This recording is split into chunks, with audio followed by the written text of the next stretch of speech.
नमस्कार, मैं हूं प्रीति शर्मा और द पॉइंट ऑफ व्यू के नए वीडियो में आपका स्वागत है। आज हम बात करेंगे तेजी से बदलती हुई दुनिया और जियोपॉलिटिकल इश्यूज पर। आजकल दुनिया में बहुत हलचल मची हुई है।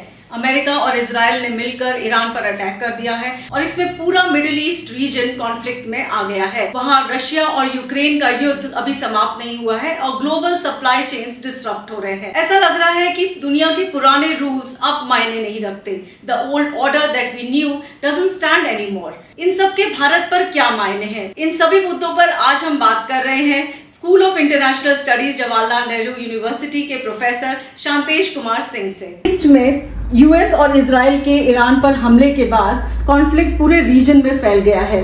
इसका भारत पर क्या असर है? इस पूरे मुद्दे को आप कैसे देखते हैं? सबसे पहले आपको नमस्कार प्रीति जी। ये बहुत महत्वपूर्ण विषय है। देखिए, हम ऐसे समय में हैं जब आप देखेंगे दुनिया में हर जगह कहीं किसी फॉर्म में, अलग अलग फॉर्म में देखेंगे संघर्ष चल रहा है, कॉन्फ्लिक्ट चल रहा है और उस कॉन्फ्लिक्ट के पीछे बहुत सारे फैक्टर्स इन्वॉल्व हैं। कोई एक फैक्टर नहीं है। आप क्षेत्रीय स्तर पे देखेंगे तो डिस्प्यूट्स कि बहुत सारे डिफरेंट एलिमेंट्स दिखाई पड़ेंगे, डिफरेंट नेचर दिखाई पड़ेंगे। कॉजेज ऑफ कॉन्फ्लिक्ट्स अलग हैं, लेकिन वो क्षेत्रीय होते हुए भी वैश्विक हैं और उसके वैश्विक होने के पीछे के बहुत बड़े कारण हैं, क्योंकि हम सब लोग जानते हैं आज का दौर एक वैश्विकरण का दौर है जहां पूरी दुनिया एक दूसरे से जुड़ी हुई है। तो कहीं भी एक छोटी घटनाक्रम होती है तो उसका असर दूसरे पार्ट में, दूसरे भाग में भी देखने को मिलता है। तो मिडल ईस्ट में जो हो रहा है उसका प्रभाव पूरे विश्व में देखने को मिल रहा है, क्योंकि पूरा विश्व भी उतने ही रुचि से मिडिल ईस्ट को देख रहा है। तो ईरान की घटनाक्रम कोई आइसोलेशन में देखने की जरूरत नहीं है। वो पूरे समग्र वैश्विक राजनीति के संदर्भ में या भू राजनीति के संदर्भ में आप देख सकते हैं और उसको देखने का प्रयास करेंगे तो आपको समझ आएगा कि ये बृहद स्तर पे कैसे फैला। आप समझिए, इसका एक क्रमबद्ध तरीके से पूरा एक चेन है। आप देखिए, ईरान और इजराइल ये दो ऐसे देश हैं जो आपस में बहुत लंबे समय से एक दूसरे के खिलाफ आग उगल रहे हैं और निश्चित रूप से उनके आग उगलने के पीछे के अपने तर्क भी, निहितार्थ भी हैं, क्योंकि दोनों ही कहीं न कहीं अपना डोमिनेंस मिडिल ईस्ट में बनाए रखना चाहते हैं। इजराइल चाहता है कि पूरे क्षेत्र में उसका डोमिनेंस बना रहे, क्योंकि वो एक मात्र यहूदी देश है उस पूरे क्षेत्र में जहां पर बाकी देश इस्लामिक राष्ट्र हैं।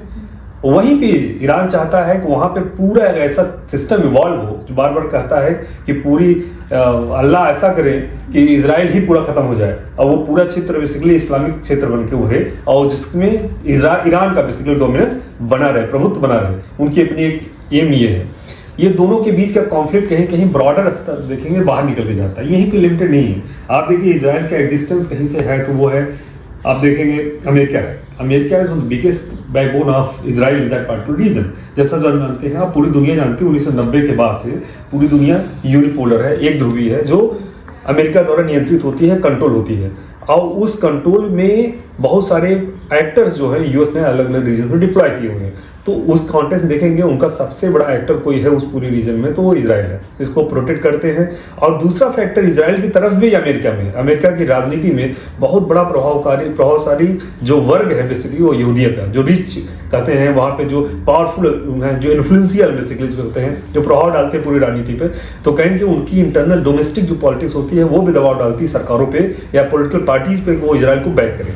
तो ऐसी स्थिति में बहुत लंबे समय से ईरान और इजराइल इंडल्ज थे और बार बार ईरान का जो एस्पिरेशन था, जैसे कि बहुत नोन फैक्ट है कि इजराइल के पास न्यूक्लियर वेपन्स है, अनऑफिशियली डिक्लेयर्ड नहीं बट है न्यूक्लियर, और न्यूक्लियर अम्ब्रेला के अंतर्गत भी वो प्रोटेक्टेड है यूएस के। दो चीज़ों के कारण से ईरान भी चाहता था, एस्पिरेशन है ईरान को कि कहीं वो भी न्यूक्लियर वेपन्स रखे जिससे वो कंटेन कर पाए मिनिमम लेवल पे कम से कम उन देशों को जो न्यूक्लियर वेपन्स अपने पास रखते हैं जिनसे ईरान को खतरा है। तो इस पूरे घटना के क्रम के कारण से दोनों अटैक की ईरान पे। लेकिन अब सवाल यह है कि ईरान अकेले रिटेलिएट किसको करे, इजराइल को करे या यूएस को करे। यूएस पे अटैक करना is not possible for Iran. तो यूएस पे अटैक न करके यूएस जो बेसेस है मिडिल ईस्ट पे वहां हमला करना चाहता है। इसलिए 6 से 7 देश जो जहां पे यूएस बेसेस है, जहां उनके मिलिट्री इंस्टॉलमेंट्स हैं, वहां पे वो हमले करने की कोशिश कर रहा है। वहां वो अपने मिसाइल से अटैक भी किया है पिछले कुछ दिनों, देखेंगे 2 दिनों में। तो जो पूरा घटनाक्रम है, ऐसा नहीं कि बार बार ईरान ऑफिशियली स्टेटमेंट भी निकाल रहा है कि मेरी दुश्मनी या हमारी दुश्मनी उन देशों के साथ नहीं है जहां हमारी मिसाइल जा रही है, बल्कि वहां पे है जहां पे उनके इंस्टॉलेशंस हैं, जहां पे अपनी बेस मिलिट्री मिलिट्री बेस वो बनाए हुए हैं। तो सबसे जो कारण ईरान के हमले का है वो ये है कि जो भी अमेरिका के साथ खड़ा है, कहीं के एक तरह से अप्रत्यक्ष उनको समर्थन कर रहा है। दो, हमारा विरोध उनसे नहीं है, वो कह रहे हैं हमारा विरोध ओमान से, कतर से, यूएई से, संयुक्त अमीरात से, इन देश जॉर्डन से, इनसे नहीं है। लेकिन यहाँ पे चूंकि मिलिट्री बेसिस अमेरिका के, इसलिए उनको हम टारगेट कर रहे हैं, उन पे हम हमला कर रहे हैं उनको, क्योंकि वो हमारे ऊपर हमला कर रहे हैं। जी, रशिया और यूक्रेन का युद्ध अभी थमा नहीं है और मिडिल ईस्ट में ये नया कॉन्फ्लिक्ट शुरू हो गया है, तो क्या हम ये कहें कि दुनिया अब तीसरे विश्व युद्ध की ओर बढ़ रही है? देखो, तीसरे विश्व युद्ध करना थोड़ा जल्दबाजी होगा बहुत। आप देखिए क्षेत्रीय स्तर पर जो युद्ध हो रहे हैं, जो कॉन्फ्लिक्ट हो रहे हैं, संघर्ष हो रहे हैं, बेसिकली उनका दायरा बहुत सीमित है, क्योंकि यहाँ पे देखिए जो इंटरेस्ट है वो बहुत मिक्स्ड है। एक देश आपका दोस्त है तो इसका मतलब ये नहीं कि बाकी देश आपके दुश्मन बन रहे हैं या दूसरा ब्लॉक आपका दुश्मन है। आपकी डिपेंडेंसी, इंटरडिपेंडेंसी इतनी ज्यादा हो गई है कि आप किसी एक को अपना परमानेंट दोस्त है दुश्मन नहीं कर सकते हैं पूरी दुनिया में। और जियोपॉलिटिकल कंडीशन, सबसे बड़ा एग्जांपल आप रशिया यूक्रेन की एग्जांपल दे रही हैं, तो आप देखिए उसके बावजूद जिस यूक्रेन को यूरोपियन देश और अमेरिका ने बैक किया कि आप नेटो शामिल हो, और जो नेटो में शामिल होने का उन्होंने प्रयास किया, उसी का परिणाम रहा कि रशिया ने अटैक किया। उसके बावजूद, उन सब घटनाक्रम के बावजूद जब युद्ध इंपोज हुआ यूक्रेन पे, तो वही यूरोप, वही अमेरिका हाथ खींच लिए। इनडायरेक्ट सपोर्ट कर रहे हैं, लेकिन डायरेक्ट हिम्मत नहीं जुटा पा रहे हैं कि रशिया को रिटेलिएट करें। वही यूरोप, पूरा यूरोप मिलके बार बार धमकी देते हैं, टेरराइज करने की कोशिश करते हैं, लेकिन वो ग्राउंड नहीं रहा है। क्या ऐसा, इसके पीछे का कारण क्या है? उनका सबसे बड़ा क्लोजेस्ट एलाई बनने की तरफ यूक्रेन आगे बढ़ चुका था, उसके बावजूद वो चीज नहीं हो पा रहा। ऐसा क्या रीजन है जिसके कारण से ये समर्थन नहीं कर पा रहे? क्योंकि रशिया से तेल खरीदने वाले में, मिनरल्स खरीदने वाले में, यूरेनियम्स लेने वाले देशों में सबसे बड़ी संख्या तो यूरोपियन की थी, और अमेरिका खुद लेता है बहुत सारी चीजें, उनसे परचेज करता है। तो ऐसी स्थिति में उन्हें किस तरह से कंटेन करना है, कैसे रिश्तों को मजबूत करना है, कैसे एक ब्लॉक को सपोर्ट कर दूसरे ब्लॉक का विरोध करना है, ये बड़ा कॉम्प्लिकेटेड इशू है। वही सेम आप देखेंगे मिडिल ईस्ट में। आप देखिए आने वाले कुछ दिनों में जब ईरान बैकफुट पे होगा, ऑलरेडी बैकफुट पे है, युद्ध शुरू होते ही उनके सबसे बड़े धार्मिक गुरु का उन्होंने मार दिया, इजराइल और अमेरिका ने मिलकर एक दिन में। अब सोचिए आने वाले दिनों में क्या होगा, क्योंकि आने वाले दिनों में उनका आक्रमण बढ़ता जाएगा, उनके हमले बढ़ते जाएंगे। ऐसी स्थिति में ईरान को लंबे समय तक युद्ध में खींच पाना अमेरिका और इजराइल को संभव नहीं होगा। मुझे लगता है ईरान आने वाले कुछ दिनों में ही सरेंडर करेगा, और वहां व्यवस्था परिवर्तन के लिए आपको पता है आंतरिक रूप से खुद ही क्रांति चल रही है, विद्रोह चल रहा है, जिसके कारण से हो सकता है आने टाइम में जल्दी ही वहां सरकार परिवर्तन की प्रक्रिया भी तेजी से आगे बढ़ जाए, और इसके कारण से युद्ध भी रुक जाए। तो जो ये विश्व युद्ध की हम सोच लेके चल रहे हैं कि तृतीय विश्व युद्ध होगा, ऐसे हमारे दिमाग में आ रहा है, ऐसा कुछ होने वाला नहीं, क्योंकि सबको पता है विश्व युद्ध होने से किसी को फायदा नहीं है। क्योंकि आज पूरी विश्व में इतने हथियार बन गए हैं, इतने न्यूक्लियर वेपन्स बन गए हैं कि युद्ध किसी के हित में काम नहीं करेगा। और दूसरी डिपेंडेंसी, इकोनॉमिक डिपेंडेंसी देखिए, इस पूरे क्षेत्र में जिस तरह संघर्ष हो रहा, इकोनॉमी पूरी वैश्विक स्तर प्रभावित हो रही है। आप शेयर मार्केट इंडिया का देख लीजिए, यूरोप का देख लीजिए, अमेरिका का देख लीजिए, सब जगह शेयर मार्केट गिर गई 2 दिन के अंदर। तो ये कितने लंबे समय तक सस्टेन करेंगे शेयर मार्केट, वो भी देखना। इकोनॉमी सस्टेन करेगी।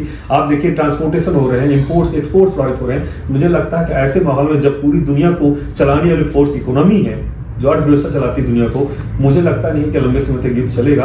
हाँ, कुछ समय तक जरूर चलेगा, जहां पे ईरान अपने आप को प्रूव करने की कोशिश करेगा कि वो उतना कैपेबल है कि रिटेलिएट कर सकता है। लेकिन जो दिखाई पड़ रहा है उसमें यही दिख रहा है कि ज्यादा लंबे समय तक नहीं कर पाएंगे, क्योंकि उनके पीछे, ईरान के पीछे चाइना और रशिया जैसे देश तो हैं, लेकिन खुल के सामने आ रहे हैं, जबकि इजराइल के पीछे अमेरिका है, वो खुल के सामने आ रहा है। तो ऐसी स्थिति मुझे लगता है कि लंबे समय तक ये युद्ध आगे बढ़ेगा। आज छोटे लेवल पे चलता रहेगा, कुछ दिनों तक खींच सकता है, लेकिन इसमें विश्व युद्ध जैसी कुछ चीजें दिखाई नहीं पड़ रही।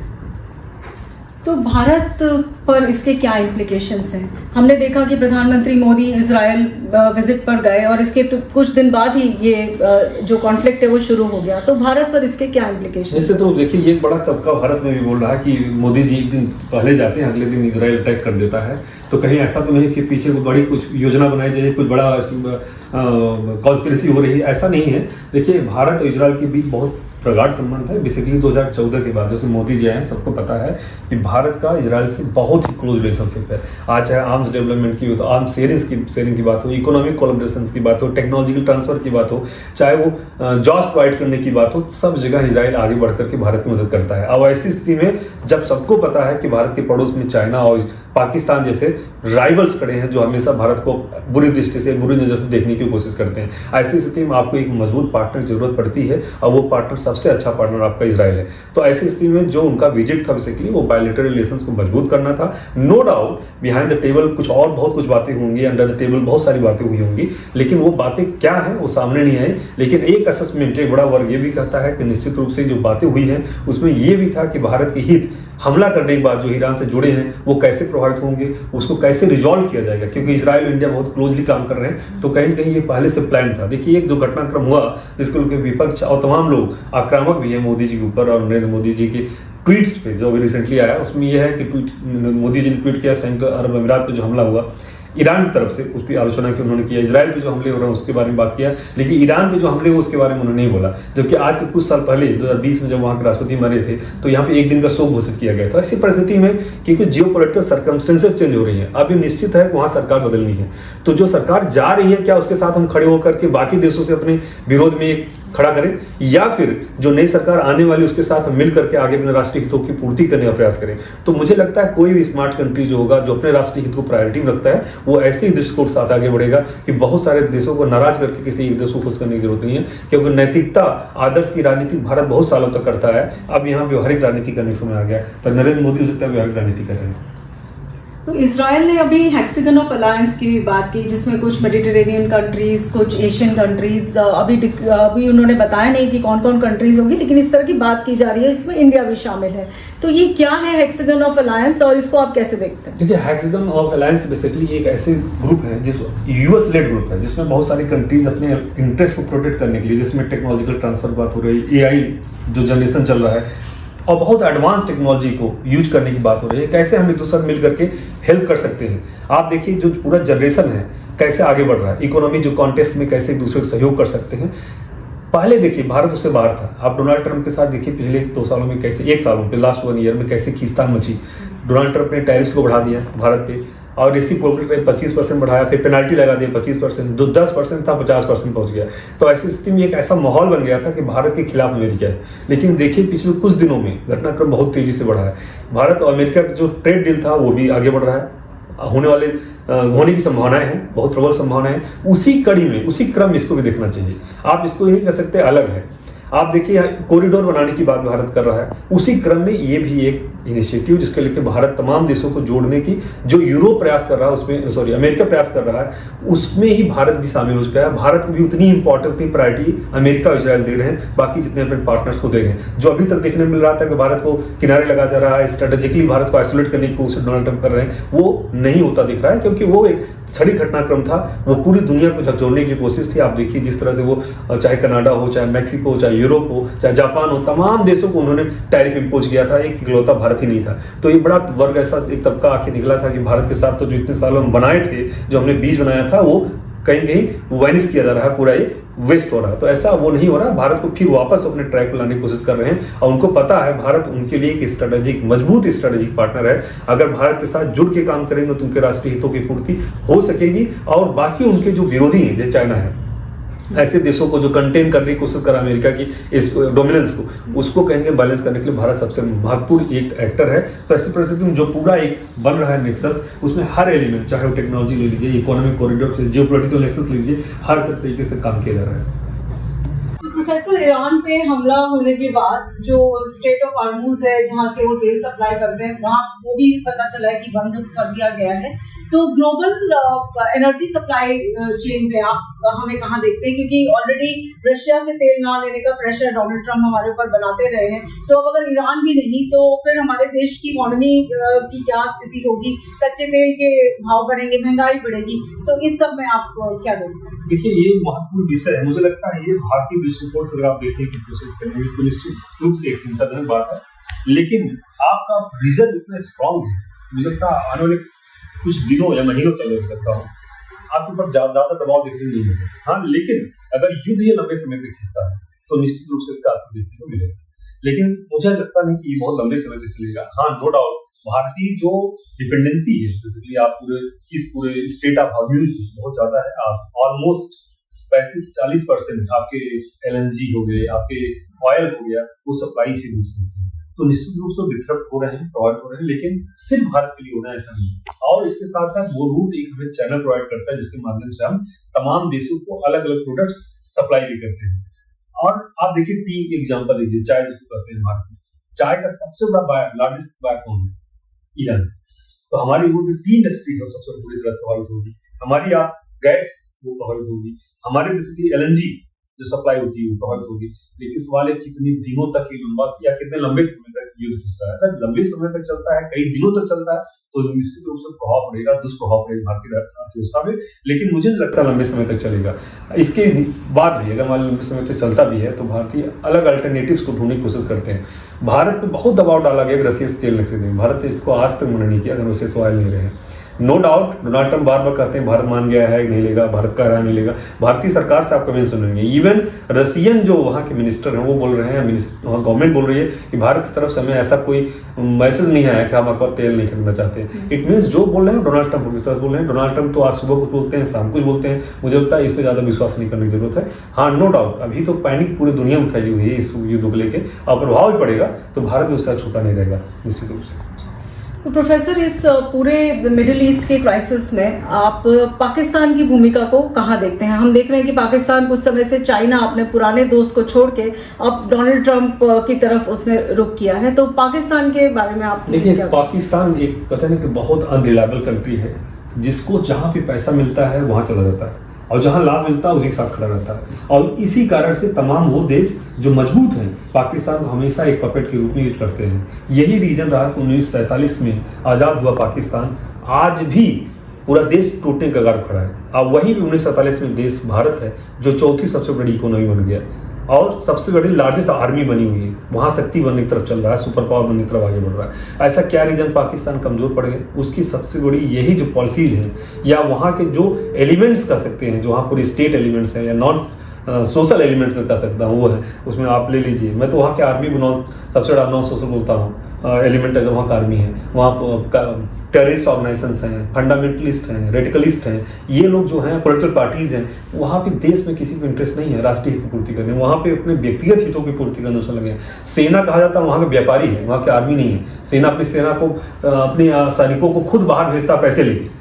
तो ऐसी दुनिया में कहीं भी प्रोफेशनल आर्मी नहीं देखेंगे, मतलब इस तरह से जहाँ पर अपनी सेना को बेची जाती हो, उनकी सर्विसेज को बेची जाती हो, वो पाकिस्तान करता। तो इस पूरे घटनाक्रम में निश्चित रूप से एक न्यूक्लियर स्टेट है जो नॉन रिलायबल है और कह सकते हैं नॉन ट्रस्टवर्दी है। ऐसी स्थिति में मुझे लगता है डोनाल्ड ट्रंप का भी कंपल्सन है कि अमेरिका जो है पाकिस्तान अपने साथ रखे। तो कहने मतलब अमेरिका जो अपने पास बैठा रहा है, प्रशंसा कर रहे हैं डोनाल्ड ट्रंप, उसके पीछे भी उनके सबसे बड़ा जो स्वार्थ निहित है अमेरिका को यही है कि इसको कहीं के न्यूट्रलाइज करो, क्योंकि न्यूसेंस है। ये रहेगा अगर ईरान के साथ, ये रहेगा अगर उन देशों के साथ जहाँ पे अतिवादी हैं, उग्रवादी हैं, तो शायद ज़्यादा डैमेज कर सकता है ईरान के भारत के इंटरेस्ट को। तो इसीलिए मुझे लगता है कि वो अभी इनको सहला रहे हैं, जैसे अभी कई महीनों कई सालों तक चाइना इनको कर रहा था। लेकिन चाइना देखिए एग्जाम्पल, वही चाइना ऑपरेशन सिंदूर के समय में खुल के उतना सपोर्ट नहीं किया पाकिस्तान, जो पाकिस्तान बार बार कर रहा था हमारा स्ट्रेटेजिकल लाई है चाइना, हम तो चाइना के सबसे क्लोजेस्ट लाई है, लेकिन वही चाइना खुल के नहीं आया जब भारत उसको पीट रहा था। तो ऐसी स्थिति में आप समझ सकते हैं कि पाकिस्तान की स्थिति कितनी बुरी है।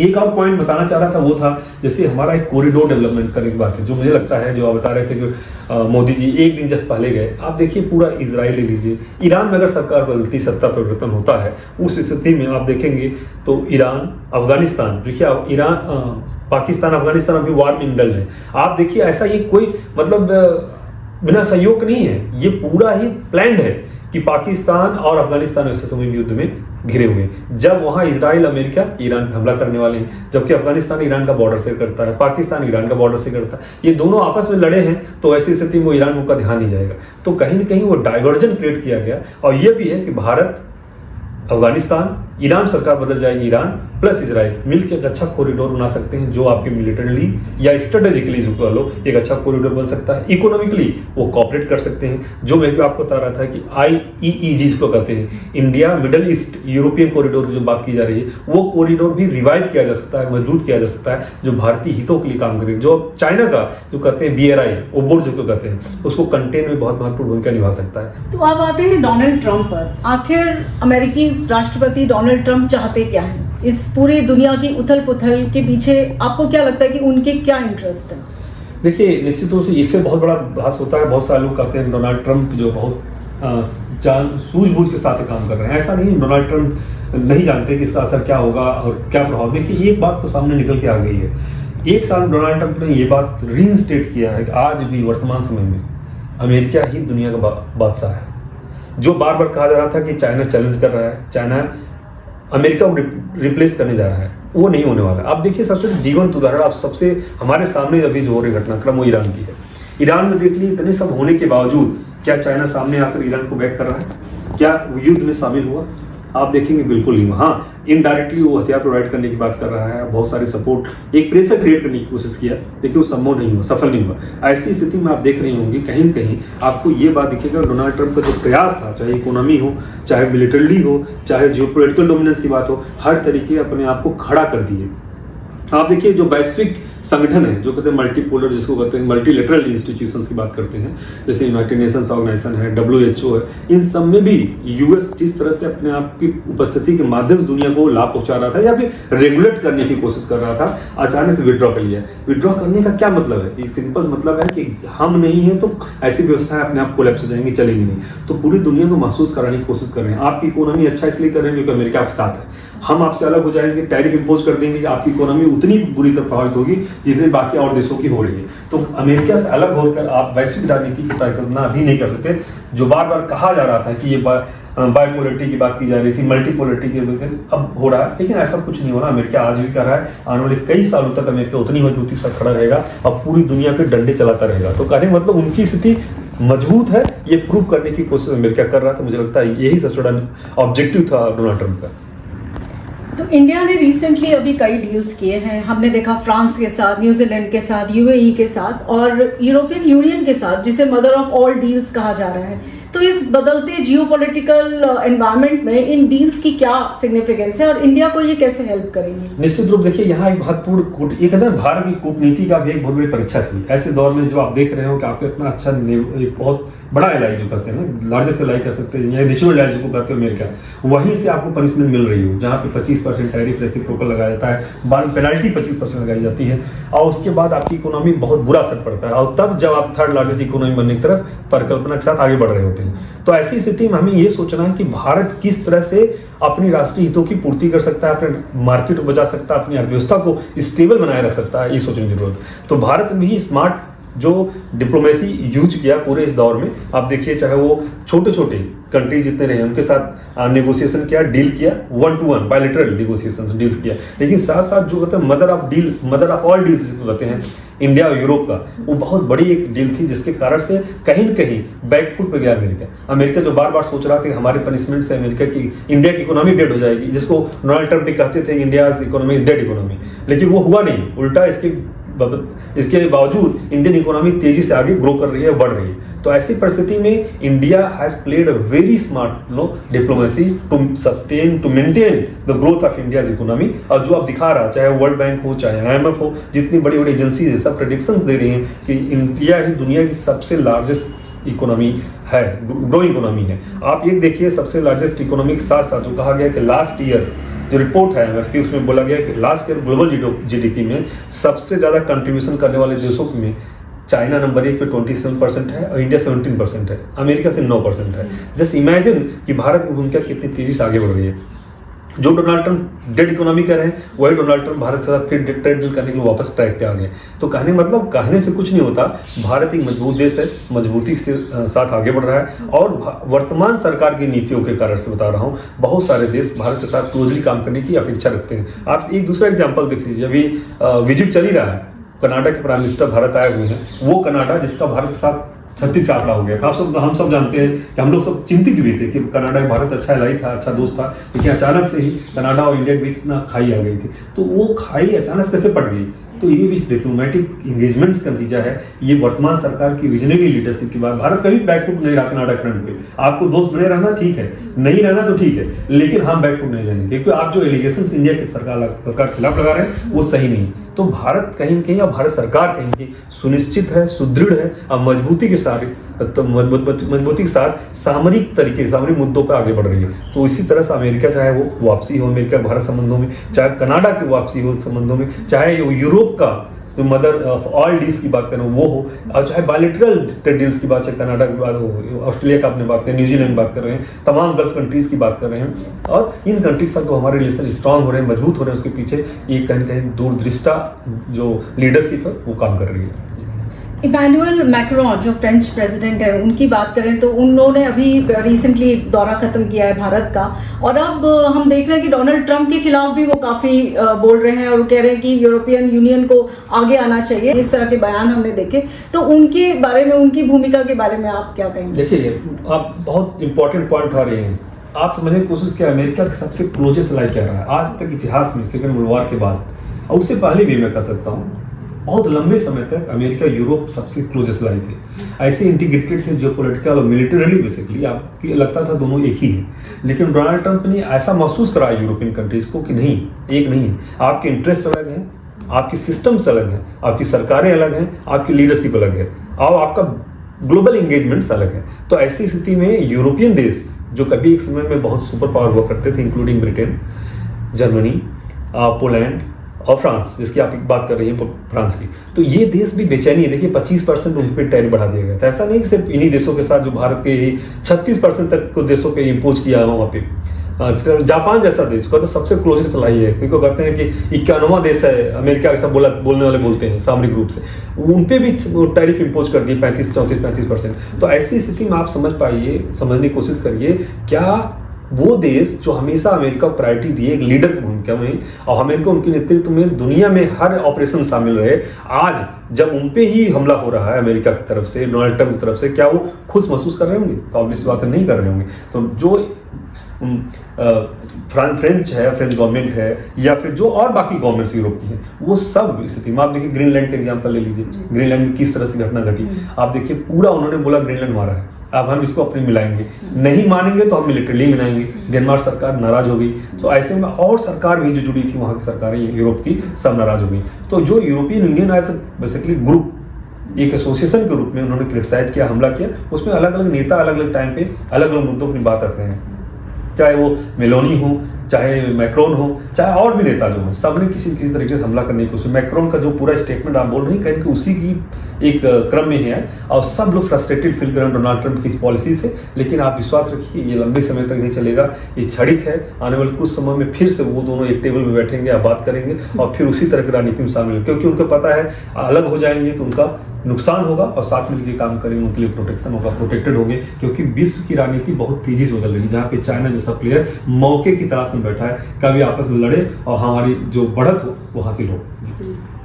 तो इंडो यूएस डील की अगर हम बात करें तो एक इंटरिम ड्राफ्ट सामने आया था, जिसके बाद विपक्ष ने भी सरकार को काफ़ी घेरा, लेकिन अब वहाँ के सुप्रीम कोर्ट के डिसीजन के बाद अब उस डील का क्या स्टेटस है, आप उसे कहाँ देखते हैं? देखिए, जब आप याद करिए, मुझे लगता है ये बात 28 फरवरी के आसपास की बात है, जब इन्होंने शुरू किया पूरा खेल 25 में कि नहीं हम टैरिफ लगाएंगे तमाम उन देशों पे जिससे हमारे हित पूरे नहीं होते, बल्कि हमारी इकोनॉमी से उनकी इकोनॉमिक फायदा होता है। मतलब जहां ट्रेड बैलेंस दूसरे कंट्री के फेवर में है, उसमें भारत भी था। भारत में भी 1 अगस्त 2025 को उन्होंने बोला 25% टैरिफ लगेगा।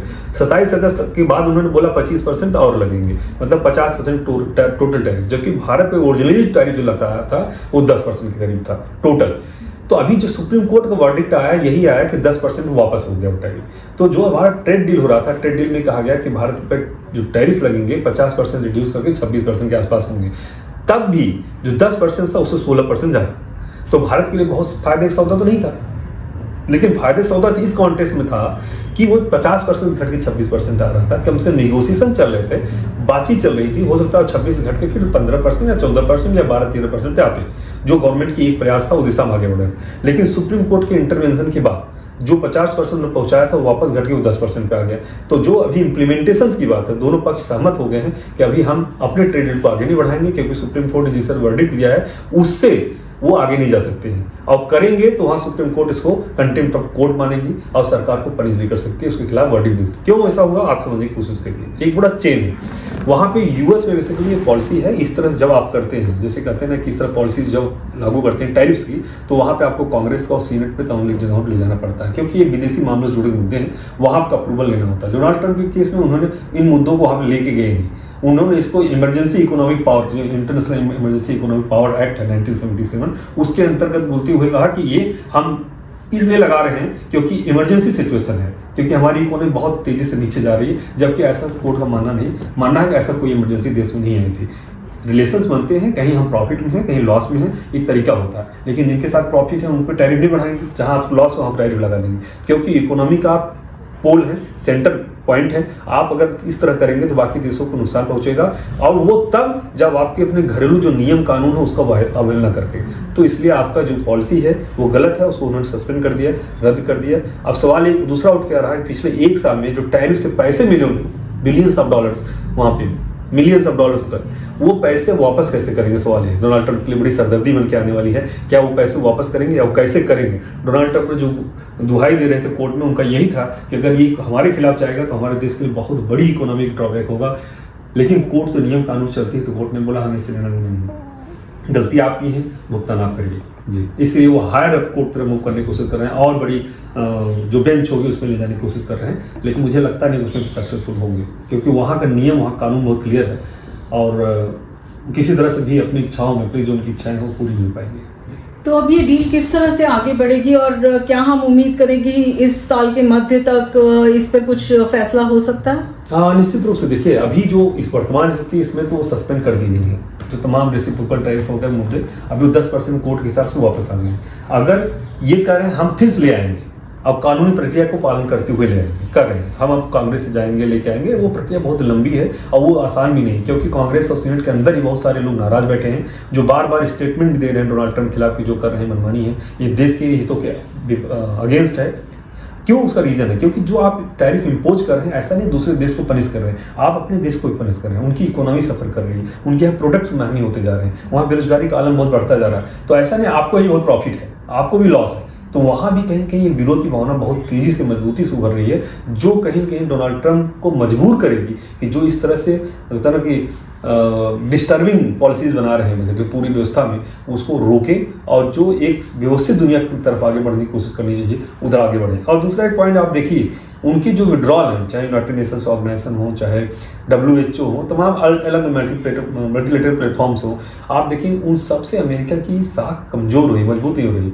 नो डाउट डोनाल्ड ट्रंप जो करने की कोशिश कर रहे हैं तो उसमें एक हद तक सफल भी रहे। उन्होंने पूरी दुनिया में झकझोर रख दिया और ये बता दिया कि still US is boss, US is controlling basically global order. जो बार बार हम कर रहे थे नहीं अब तो मिडिल पावर्स राइज कर रहे हैं, अब तो सुपर पावर नया आ रहे हैं, वो सब देखिए अभी भी वो बात अपनी जगह है, लेकिन आने वाले कुछ सालों तो मुझे नहीं लगता कि अभी अमेरिका कोई रिप्लेस कर पाएगा। आप ईरान के घटनाक्रम को देख लीजिए, इकोनॉमिक पॉलिसीज पे देख लीजिए, मल्टीलेटरल प्लेटफॉर्म से देख लीजिए कैसे आपको विड्रॉ किया, तो इन तमाम घटनाक्रम आप देखने में समझ में आएगा। हाँ, निश्चित रूप से परिस्थितियाँ बदल रही हैं, शायद मुझे लगता है यही कारण है कि अमेरिका भी चाहे इतना कुछ कदम उठा रहा, हार्श कदम उठा रहा है। इसके पीछे के रीजन क्या है? कहीं व्यवस्थाएं बदल रही, परिस्थितियां बदल रही, इसके कारण से हो रहा है। जैसे आप इकोनॉमी की बात करें, टैरिफ का, तो इंडिया ब्रिक्स जैसे एक बड़े मॉडल के साथ वो सामने आने की कोशिश कर रहा है। ब्रिक्स का एक इंपॉर्टेंट प्लेयर बन रहा है, जहाँ पे डी-डॉलराइजेशन की बात की जा रही है कि पूरी दुनिया में शायद ये बड़ा रीजन है जिसके कारण डोनाल्ड ट्रंप टैरिफ इंपोज कर रहे हैं। एक बड़ा लोगों को डराने की कोशिश कर रहे हैं कि डी-डॉलराइजेशन तरफ जाओगे तो हम टैरिफ बढ़ा देंगे, और टैरिफ बढ़ाने से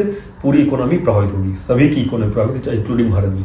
तो मुझे लगता है भारत और अमेरिका के बीच ट्रेड डील जो है वो जल्दी होगा और सही तरीके से होगा, और उस तरह से नहीं होगा जैसे डोनाल्ड ट्रंप मनमाने तरीके से करने की कोशिश कर रहे थे। और यही रीजन था, भारत सरकार बहुत शांति से उनकी बातों को सुन रही थी, उनके ट्वीट्स को देख रही थी। डोनाल्ड ट्रंप तो कई फ्रस्ट्रेशन में कई बार ऐसा भी बोल देते थे कि हमारे सब परम मित्र नरेंद्र मोदी जी तो हमारे ट्वीट का जवाब ही नहीं देते, और ये हमारी बड़ी इंसल्ट है, ऐसे भी ट्वीट कर रहे थे, तो उस पर भी वो जवाब नहीं देते थे।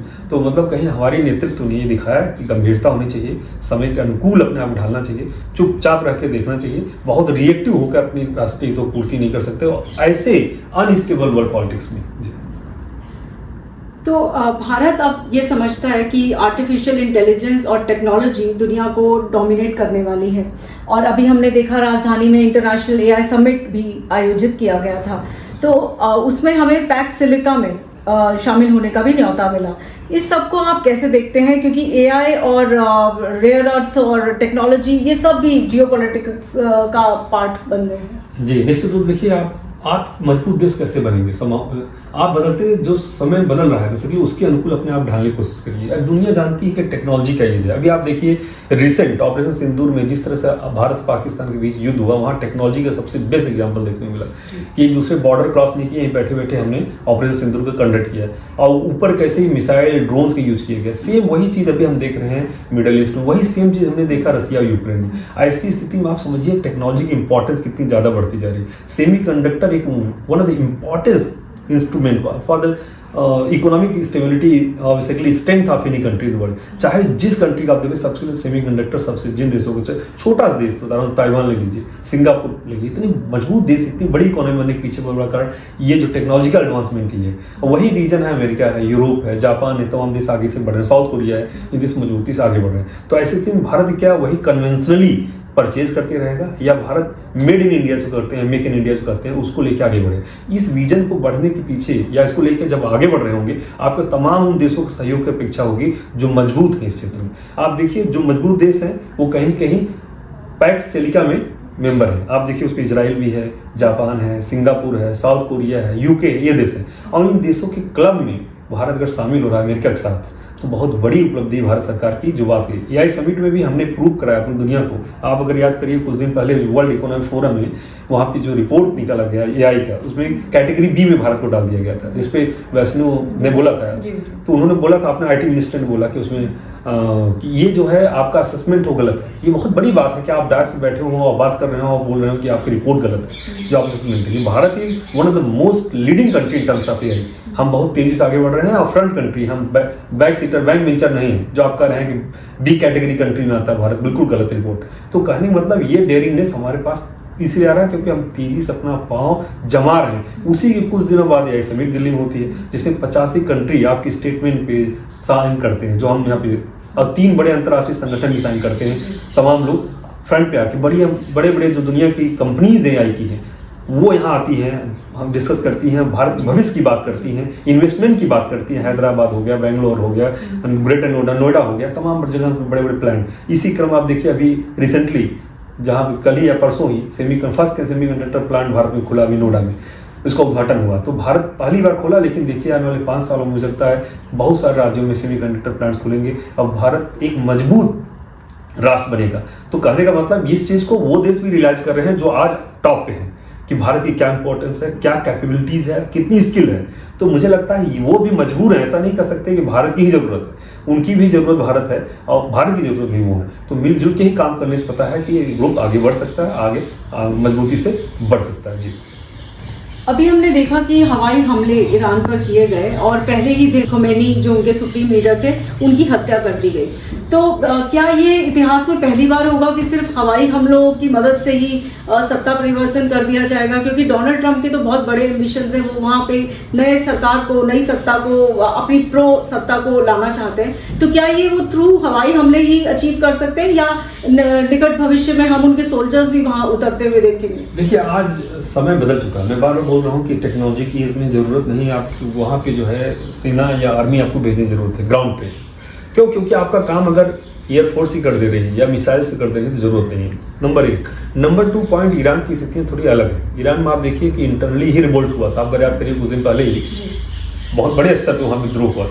और वो बहुत बड़ा एक तबका है जो वहाँ खमेनी जो थी उनके खिलाफ थी या वर्तमान सरकार के खिलाफ काम कर रही थी। तो वही कारण है। तो मुझे लगता है कि जो अमेरिका को सहयोग चाहिए ग्राउंड पे वो वहाँ के ईरानियंस खुद देंगे। तो वहाँ पे खुद प्रोटेस्ट शुरू हो गया है ऑलरेडी। देखिए कल परसों से प्रोटेस्ट बड़े लेवल शुरू हुआ, सेलिब्रेशन हो रहे हैं, लोग बाहर निकल के घर पे सेलिब्रेशन कर रहे हैं। तो कहने मतलब जो लंबे समय से लगभग 40-50 सालों से वहाँ पे लोग सरप्राइज्ड थे इन नेम ऑफ कट्टरता, जिसको कहते हैं फंडामेंटलिज्म, रेडिकलिज्म, इस्लामिज्म जो कहते हैं, उसके नाम पे जो वहाँ हो रहा था, मुझे लगता है उससे काफ़ी लोग त्रस्त थे। अब बाहर निकल रहे हैं, अपनी आवाज़ बुलंद कर रहे हैं और बताने की कोशिश कर रहे हैं कि हम लोकतंत्र की तरफ वापस जाएंगे और हमें लोकतांत्रिक चुनी सरकार चाहिए जहाँ हमें आज़ादी हो। विशेषकर महिलाओं की स्थिति बहुत बदतर थी। अब महिलाएं बाहर निकल के खड़ी हो गई सड़कों पे और बोल रही सरकार बदलनी चाहिए, यहाँ पे नई तरह से प्रोटेस्ट सिस्टम बनना चाहिए। तो ज़रूरत नहीं है कि वहाँ सेना ही भेजा जाए, बिना सेना भेजे भी आंतरिक रूप से क्रांति करवा करके वहाँ सरकार परिवर्तन, सत्ता परिवर्तन की जा सकती है। मुझे लगता है इजराइल और अमेरिकन वही प्रयास करेंगे। प्रोफेसर सिंह, आपने हमसे बात की, हमारे सभी सवालों का बहुत गहराई से जवाब दिया। आपका बहुत बहुत धन्यवाद। और हम उम्मीद करते हैं कि हमारे ऑडियंस को, हमारे व्यूअर्स को ये वीडियो पसंद आया होगा और जियोपॉलिटिकल इश्यूज में उनकी समझ और पहले से बेहतर हुई होगी। अगर आपको ये वीडियो पसंद आया हो तो इसे लाइक करें, शेयर करें और चैनल को सब्सक्राइब करना ना भूलें। मिलते हैं अगले वीडियो में।